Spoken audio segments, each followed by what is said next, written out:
here to give you your recommended dietary allowance of poetry. And the way I'm going to do that is present to you 5 animations of 5 of my poems.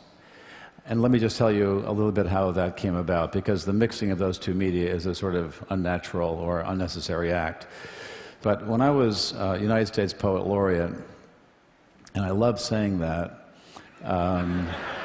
it's a great way to start sentences.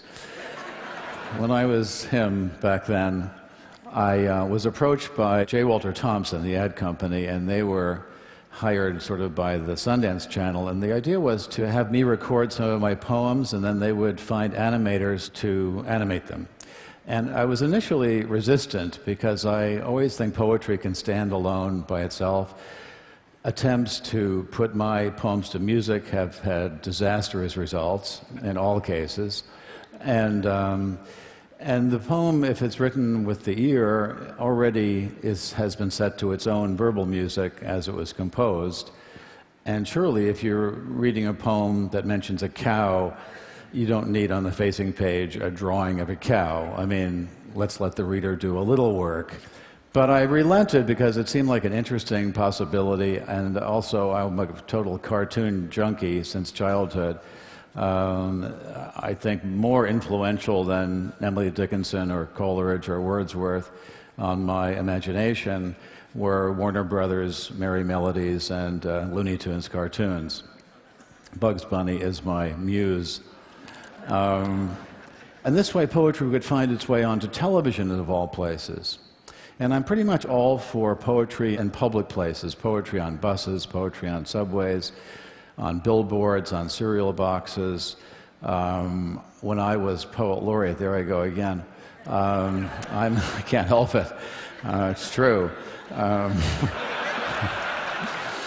I created a poetry channel on Delta Airlines that lasted for a couple of years, so you could tune into poetry as you were flying. My sense is it's a good thing to get poetry out of the kind of off the shelves and more into public life. Start a meeting with a poem. That would be an idea you might take with you. When you get a poem on a billboard or on the radio or on a cereal box or whatever, it happens to you so suddenly that you don't have time to deploy your anti-poetry deflector shields that were installed in high school. So let us start with the first one. It's a little poem called Budapest, and in it I reveal, or pretend to reveal, the secrets of the creative process. Budapest. My pen moves along the page like the snout of a strange animal, shaped like a human arm, and dressed in the sleeve of a loose green sweater. I watch it sniffing the paper ceaselessly, intent as any forager that has nothing on its mind but the grubs and insects that will allow it to live another day.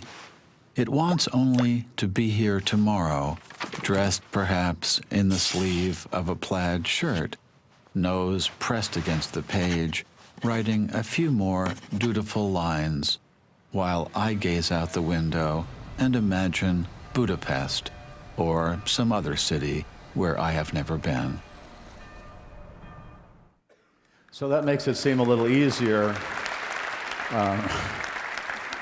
Writing is not actually as easy as that for me, but I like to pretend that it comes with ease. One of my students come up after class an introductory class, and she said, you know, poetry is harder than writing, which I found both erroneous and profound.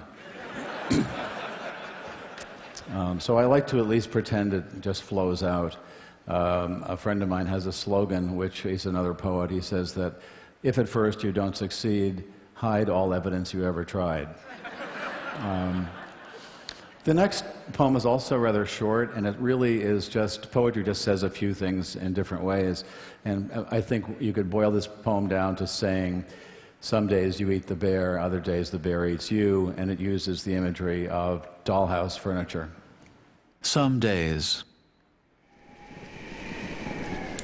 Some days I put the people in their places at the table. bend their legs at the knees, if they come with that feature, and fix them into the tiny wooden chairs. All afternoon, they face one another, the man in the brown suit, the woman in the blue dress, perfectly motionless, perfectly behaved. But other days, I am the one who is lifted up by the ribs, then lowered into the dining room of a dollhouse to sit with the others at the long table. Very funny, but how would you like it if you never knew from one day to the next if you were going to spend it striding around like a vivid god, your shoulders in the clouds, or sitting down there amidst the wallpaper, staring straight ahead with your little plastic face? Thank you. There's a horror movie in there somewhere. The next poem is called Forgetfulness, and it's really just a kind of poetic essay on the subject of mental slippage. And the poem begins with a certain species of forgetfulness that someone called literary amnesia.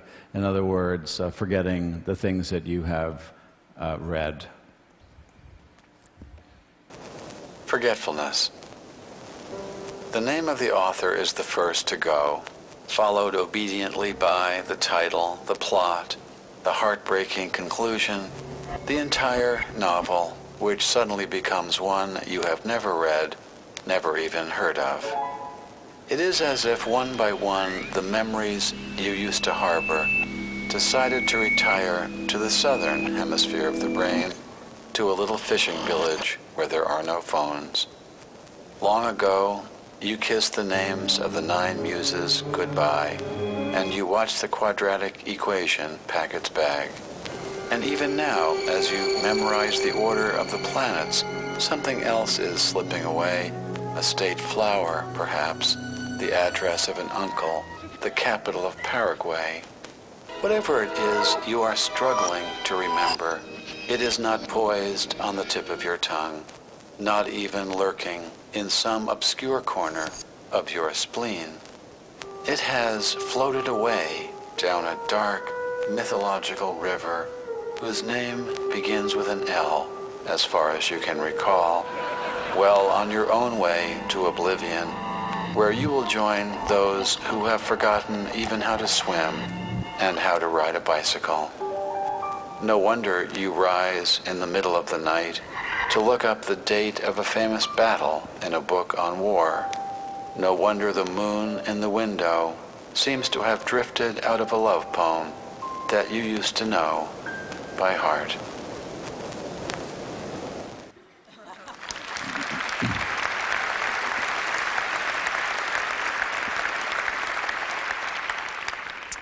The next poem is called The Country, and it's based on when I was in college. I met a classmate who remains to be a friend of mine. He lived in, still does, in rural Vermont. I lived in New York City. And we would visit each other. And when I would go up to the country, he would teach me things like deer hunting, which meant getting lost with a gun, basically, and trout fishing and stuff like that. And then he'd come down to New York City, and I'd teach him what I knew, which was largely smoking and drinking. And in that way, we traded lore with each other. The poem that's coming up is based on him trying to tell me a little something about a domestic point of etiquette in country living that I had a very hard time at first processing. It's called The Country. The Country. I wondered about you when you told me never to leave a box of wooden strike-anywhere matches just lying around the house, because the mice might get into them and start a fire.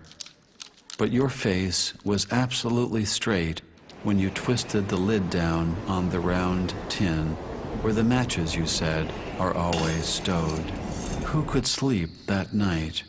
Who could whisk away the thought of the one unlikely mouse padding along a cold water pipe behind the floral wallpaper, gripping a single wooden match between the needles of his teeth? Who could not see him rounding a corner, the blue tip scratching against a rough-hewn beam, the sudden flare, and the creature, for one bright, shining moment, suddenly thrust ahead of his time. Now a fire starter, now a torchbearer in a forgotten ritual, little brown druid illuminating some ancient night. And who could fail to notice, lit up in the blazing insulation, the tiny looks of wonderment on the faces of his fellow mice, one-time inhabitants of what once was your house in the country. That's good. I agree. Thank you. And the last poem is called The Dead. I wrote this after a friend's funeral, but not so much about the friend as something the eulogist kept saying, as all eulogists tend to do, which is how happy the deceased would be to look down and see all of us assembled. And that, to me, was a bad start to the afterlife, having to witness your own funeral and feel gratified. So the little poem is called The Dead. The dead. The dead are always looking down on us, they say. While we are putting on our shoes or making a sandwich, they are looking down through the glass-bottom boats of heaven as they row themselves slowly through eternity. They watch the tops of our heads moving below on earth, and when we lie down in a field or on a couch, drugged perhaps by the hum of a warm afternoon, they think we are looking back at them, which makes them lift their oars and fall silent and wait, like parents, for us to close our eyes. Yeah.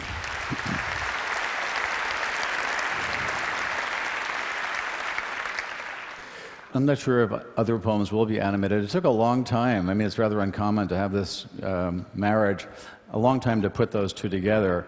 But then again, it took us a long time to put the wheel and the suitcase together. I mean, we had the wheel for some time. And schlepping is an ancient and honorable art. So I just have time to read a more recent poem to you. It's about, if it has a subject, the subject is adolescence, and it's addressed to a certain person. It's called To My Favorite 17-Year-Old High School Girl.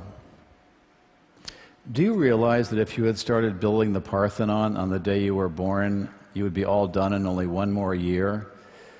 Of course, you couldn't have done that all alone, so never mind. You're fine just being yourself, your love for just being you. But did you know that at your age, Judy Garland was pulling down $150,000 a picture? Joan of Arc was leading the French army to victory, and Blaise Pascal had cleaned up his room. No, wait, I mean he had invented the calculator. Of course, there will be time for all that later in your life, after you come out of your room and begin to blossom, or at least pick up all your socks. For some reason, I keep remembering that Lady Jane Grey was Queen of England when she was only 15. But then she was beheaded, so never mind her as a role model. A few centuries later, when he was your age, Franz Schubert was doing the dishes for his family. But that did not keep him from composing 2 symphonies, 4 operas, and 2 complete masses as a youngster. But of course, that was in Austria at the height of Romantic lyricism, not here in the suburbs of Cleveland.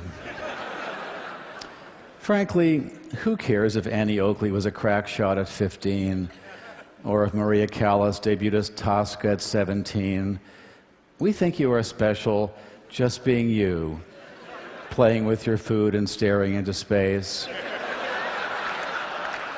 By the way, I lied about Schubert doing the dishes, but that doesn't mean he never helped out around the house. Thank you. Thank you. Thank you. Thanks.